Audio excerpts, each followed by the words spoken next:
today I'd like to talk to you on the subject, how you should define and measure success in your life. And here's what I found. I found that how your life is going and how my life is going is often in direct correlation to how we're measuring and defining success in our lives. What does that mean? Well, I found that in my life, the hardest times I've gone through and the hardest seasons that I've gone through are often because I am not properly measuring and defining success in my life. And so I'm more stressed out. I'm more likely to burn out. I'm less energized. I'm more depressed. I'm more down. But I found that the seasons where I'm at my best, where things are going really, really well, are often the result of me measuring and defining success properly in my life. And so what I want to do in this lesson is basically walk you through ways that I've improperly defined and measured success in my life. And I think that you'll relate to a lot of them. And then I want to talk to you about ways that I've started measuring and defining success in my life. And the difference that that has made in my life has made all the difference. And I think it's going to add a ton of value to you. So with that said, let's dive in. Here are 5 ways that in the past I've improperly measured success in my life. Number 1, measuring my success in comparison to others. Measuring my success in comparison to others. Have you ever done this? If you've been following the podcast for a while, many of you know that I went through a really dark season in the fall of 2020. And one of the primary reasons for that, as I was going through therapy, is my therapist said, you often have unrealistic expectations of yourself internally, Doug. You often have unrealistic expectations of yourself internally. And he was absolutely right. The pressure that I put on myself in comparing myself to others was absolutely insane. In the area of leadership, literally, I would always compare myself to John Maxwell, and I would think if I don't have John Maxwell's leadership influence, if I don't have the ability to lead like John does, then I'm not a leader. In the area of finances, I would measure myself and my success against Dave Ramsey and think if I don't own a multi-million-dollar business, then I'm not successful financially. In the area of physical fitness, if I don't look like The Rock or Arnold Schwarzenegger, then I'm not successful. Now, fortunately, that comparison was pretty close, so I didn't really have to worry about that one. But I'm just joking. But when it comes to podcasting, if I don't have the listenership of Joe Rogan and Carey Nieuwhof, then my podcast is nothing. And man, that took such a toll on me that I literally burned out of stress and so many other things. And so if you're defining and measuring your success in comparison to others, I'm telling you, you have it all wrong. Number 2, I'm measuring my success based on what I have or what I don't have. Have you been here? Measuring my success based on what I have or what I don't have. Right? If I just had that house, then I would feel successful. If I just had that position, then I'd have success. If I just had that item or that object. And we measure success based on things. And that will never make you happy and it will never energize you. And so it's not a great way to measure your success. Number 3, measuring my success based on where I am in my journey. Measuring my success based on where I am in my journey. How many of you, and this is me, especially in my early 20s, you want to be so much further ahead than where you actually are. And instead of actually celebrating where you've come from and how far you've come, you're constantly looking out and comparing yourself to where you think you should be at this season of your life. And if you do that, I'm telling you, you're going to be miserable all the time because you're never going to be where you want to be in life. Number 4, measuring success according to numbers. Measuring success according to numbers. And leaders, I'm speaking to you, whether you're in a business, a nonprofit, a church. I think everyone deals with this. But, examples of this are how many people are here? How many followers do I have? How many downloads do I have on the podcast, etc.? And this used to bog me down so much. We used to do live events with L3 every single month, and events where we had a ton of people, man, bravo. I felt like $1 million. And events where we had, a handful of people, literally, I couldn't even enjoy the event. I remember just sitting in the front row listening to the speaker. My heart was in my stomach. And I used to have to write in my journal, my value is not based on how many people are in this room. But when you measure your life and your success according to numbers, you're always going to be disappointed because there's going to be high highs and low lows. You can't do that. And we're going to talk about how you should measure success. And then number 5, the 5th way that I've improperly measured success in the past is thinking that the amount of money I have is my measure of success. Basically measuring success by money. I love what Zig Ziglar said. He said, money isn't everything, but everyone wants to find that out for themselves. And again, if you are measuring your worth and your value and your success based on how much money is in your bank account, I'm telling you, it doesn't matter how much money you end up getting in your bank account. It will not fully fulfill you and make you happy. And so those are ways that I've improperly measured success. And as I've talked to hundreds and thousands of leaders, I've realized that they also measure success in a lot of those ways. And so I found that when I am only measuring myself in those ways, I end up being miserable and I'm not having a great season. I never feel like I'm good enough. I never feel like I'm far enough along. I never feel like I have enough. And it just makes me feel extremely inadequate. And so I had to learn to change how I define and measure success in my life. And so what I want to do now is just share 9 ways that I've been defining and measuring success in my life. And I hope that some of these will resonate with you. And I hope that you'll implement some of these in your life because I think they can be life-changing. The first way I measure and define success correctly is I measure success based on my whole life, not just a part of it. I measure success based on my whole life, not just a part of it. And probably one of the greatest examples I've heard of this is Zig Ziglar shared a story of a young mentee that he was mentoring. And this young mentee really admired this other businessman who had a ton of money. And he told Zig Ziglar, he said, hey, I want to be like that guy. Like, that's who I want to be. And Zig said, well, why? He's like, well, he's so successful. And he's like, well, what makes you think he's successful? And he said, well, he's loaded.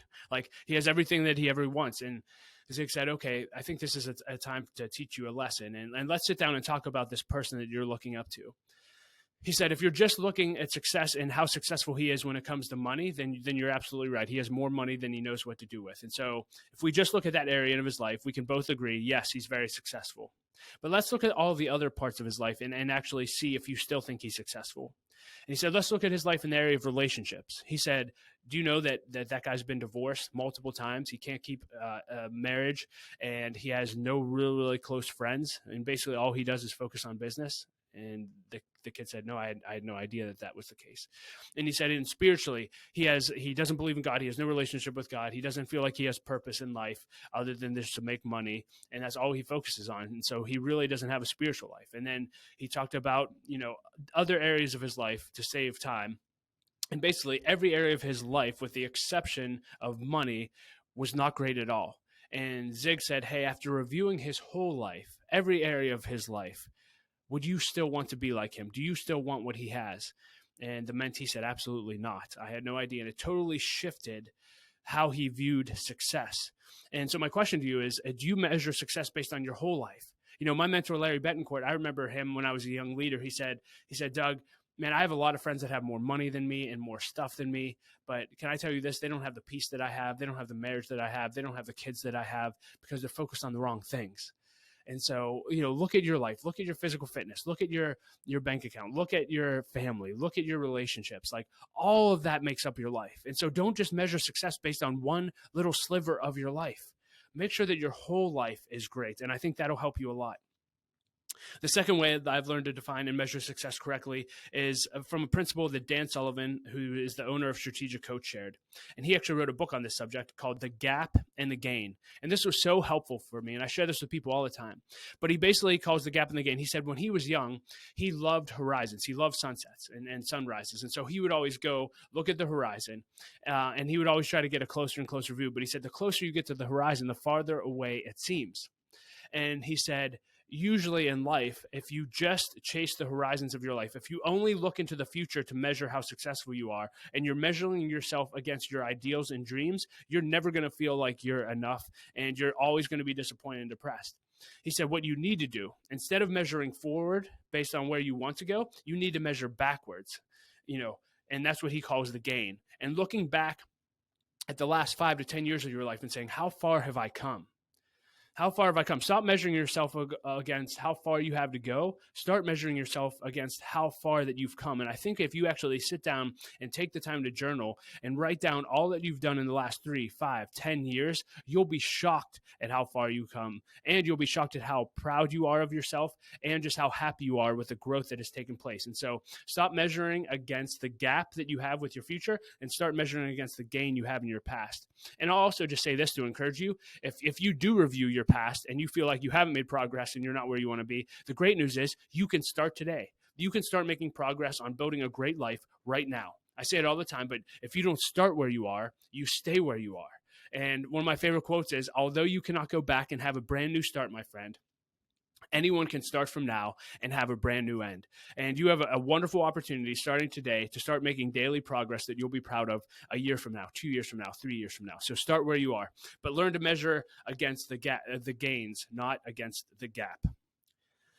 Number 3, success is all about developing your potential. Measure success by developing your potential. And I underlined your there. I heard Erwin McManus say this recently, and it just really hit home. You know, Erwin is someone that I've admired. If you've ever heard Erwin communicate, he's a world-class communicator. And he said, you know, people were always comparing themselves to me, and they want my communication skills, etc. But he said, let me tell you this. If your happiness is based on fulfilling someone else's potential, you're going to be very unhappy. But if your happiness has to be connected to fulfilling your own potential. I'll say that again because I thought that was so good. If your happiness is based on fulfilling someone else's potential, you're going to be very unhappy. Your happiness has to be connected to fulfilling your own potential. And so the example I'll use here is podcasting for me. I already said it before. If I compare myself against other people's podcasting potential, and I look at Joe Rogan and Carey Nieuwhof, and they're having millions upon millions of downloads every single month, and I'm only having thousands and thousands of downloads every single month, you know, I can get very discouraged. Or I can start to look at it and say, hey, I'm doing the best I can to develop the best podcast that I can with the potential that I have, and I believe I'm supposed to do this. Hey, and I'm reaching thousands and thousands of leaders every single month. Like, that is incredible. That is what I need to celebrate. I don't need to compare myself against other people's podcasting potential. I need to compare myself with my potential and do the best that I can. And when I do that, I'm actually really, really happy with my progress and really happy with the podcast. And so again, stop comparing yourself to other people's potential. Compare yourself to your potential and just do your best to grow every single day.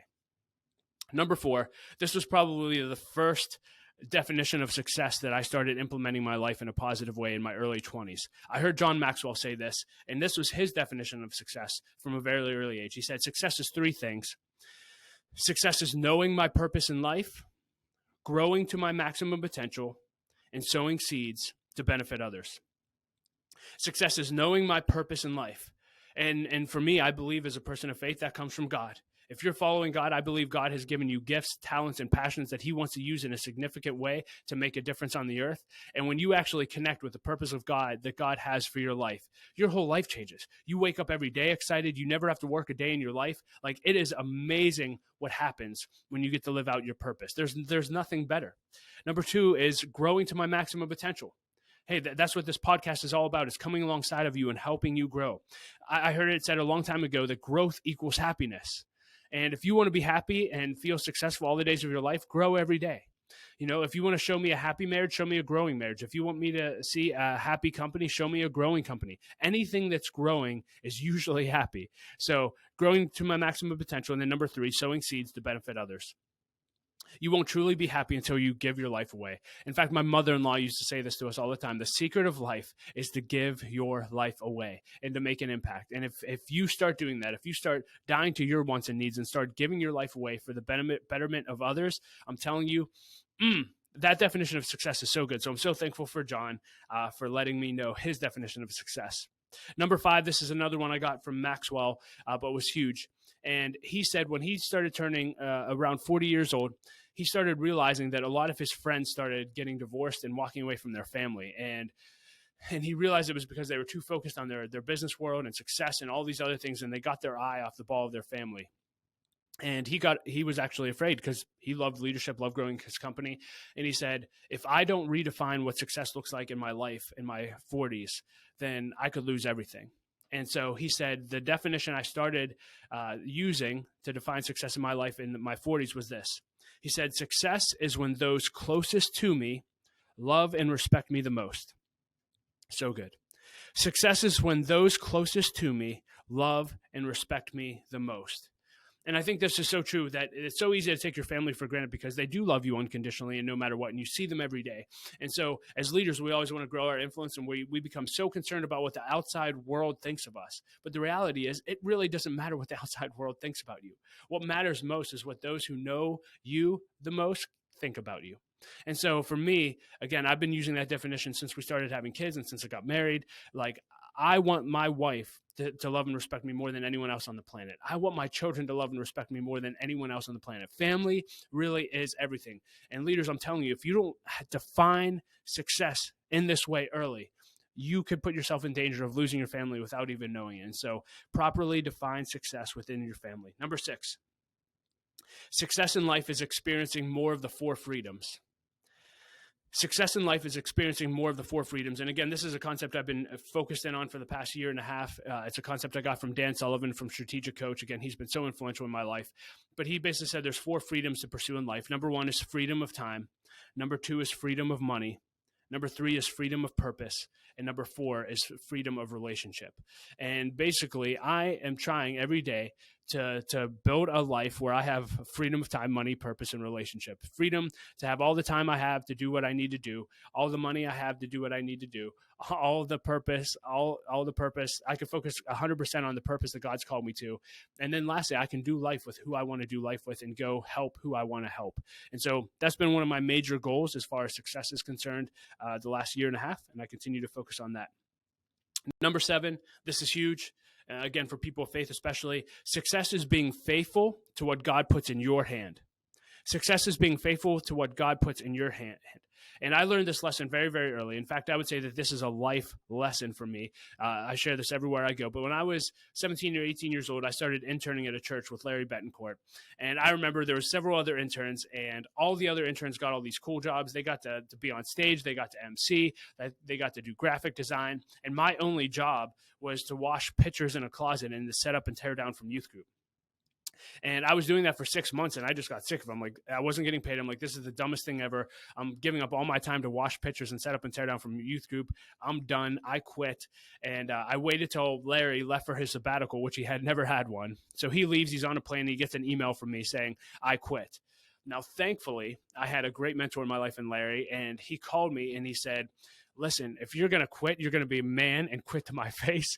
And so you're not quitting, at least until I get back. And he said, I'm going to connect you with this other leader, and you guys can connect while I'm gone. And when I get back, we'll talk. So he connects me with this other leader. And all the other leaders said to me, he said, Doug, have you actually prayed about this decision? I said, no, I didn't pray about it. There's nothing to pray about. This is stupid. I'm not doing this anymore. And he said, man, I encourage you, just pray, spend time with God, and see if he speaks to you. And again, I'm just telling you my experience. I'm not saying that everyone will have this experience, but the next day I said, okay, God, I literally prayed. I said, if you don't speak to me now, I'm done. I'm walking away from the church. I'm walking away from the internship. I'm going back to my old lifestyle. Like I'm out of here. And I literally just did one of those things where I opened my Bible to a random spot and just read wherever I read. And I opened the Bible to Isaiah 49, verse 3-5. And here's what it says. It says, he said to me, you are my servant, Israel, and you will bring me glory. And I replied, but all of my work seems so useless, and I've spent my strength for nothing and to no purpose. And when I read that, I'm like, oh my gosh, like I feel like that's me. I felt like God had a plan for my life, and that he was saying, like, I am his servant and I'll bring him glory one day. But how I felt naturally was exactly what it says in verse 4. But all of my work seems so useless, and I'm spending my strength for nothing and to no purpose. But the next part of the verse is what changed everything for me. It said, yet I leave it all in the Lord's hands. I will trust God for my reward. I will leave it all in the Lord's hands, and I will trust God for my reward. And God spoke to me very clearly. I don't mean an audible voice, but just in my heart. And he said, Doug, you're looking to all these other people to give you a reward. You're looking to Larry and Pastor John, and you want them to give you a platform. You want them to give you all these cool responsibilities. And you should never look to people and expect things from people. You should just look to me and trust me and be faithful with what I put in your hand. Stop looking to people for your reward and start trusting me for it. And so from that point on, and literally, I'm telling you, if that moment didn't happen, I'm not here today. Like, I don't know where I'd be. And so I'm so grateful that someone encouraged me to pray and take the time to actually do that. And so just another, I always say the answer to 1,001 questions is to be led. And if you're going through a tough time or questioning anything or want to quit, I just encourage you, spend time with God, because he could speak one word to you that changes everything, just like he did for me. But from that moment on, I said, God, if you call me to wash pitchers and set up and tear down for youth group for the rest of my life, I'm in. I'll do it for the rest of my life. And I started being faithful to washing pitchers and setting up and tearing down. I did that for another 6 months. And all of a sudden, Larry gave me an opportunity to speak. I had no idea I could speak or be a public speaker or that it would lead to all these different things. But I just started being faithful. And as he asked me to speak and do other things, I was faithful. And basically, I just committed to God, whatever you put in my hand in every season of my life, I'm going to be faithful with.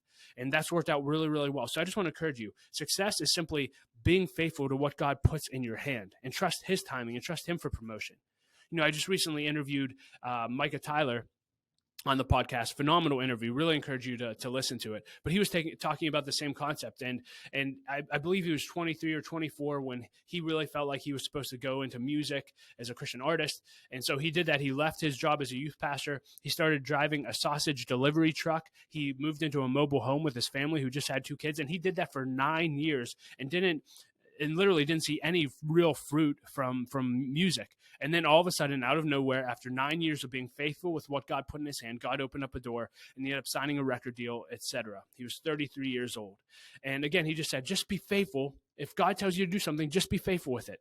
And so success to me is being faithful with what God puts in your hand. I love what Eugene Peterson said. He said, success is simply long obedience in the same direction. So good. Success is long obedience in the same direction. 2 more definitions for you. Number 8, success is not quitting when it gets tough. Success is not quitting when it gets tough. And when I look over the course of I'll just use L3 leadership for an example, there's been 3 to 5 times in the course of L3 leadership that I've wanted to quit, that I've been in tears, that I've literally told Laura, I'm done. This is stupid. What am I doing? But every time, again, thankfully, Laura is saying, you're not quitting. Did God tell you to quit? Go spend time with God. And every time I did, I didn't feel like it was time to quit, and I would press on. And it's so funny that every time I've pressed on when I wanted to quit, something incredible would happen. And I would just realize that if I would have quit, I would have never seen this come to pass. I would have never seen our first L3 one-day conference. I would have never started this mastermind group that I'm in that God is using in a really significant way. And here's what I know. If you quit, you don't know what's on the other side of you quitting. You don't know how close you were to actually making a huge impact. I think I interviewed Scott Harrison a while ago, the CEO of Charity Water, and he was talking about Amazon stock. And he said, I think they've been around for 30 years or something like that. And he said 93% of the value of their stock happened in the last 7 years. If you followed their stock, it looks like a hockey stick. For a very long time, it was pretty flat, but then all of a sudden it went up. And the question was, well, what if Jeff Bezos would have quit at any point thinking that it wasn't going to take off? He would have missed out on 93% of the gain of his stock price because he threw in the towel. And so again, are there times where you have necessary endings and you need to end things? Sure. But in general, I would say more often than not, success should be measured by you not quitting. And I say it every episode at the end of the podcast. I say, don't quit. Keep leading. The world desperately needs your leadership.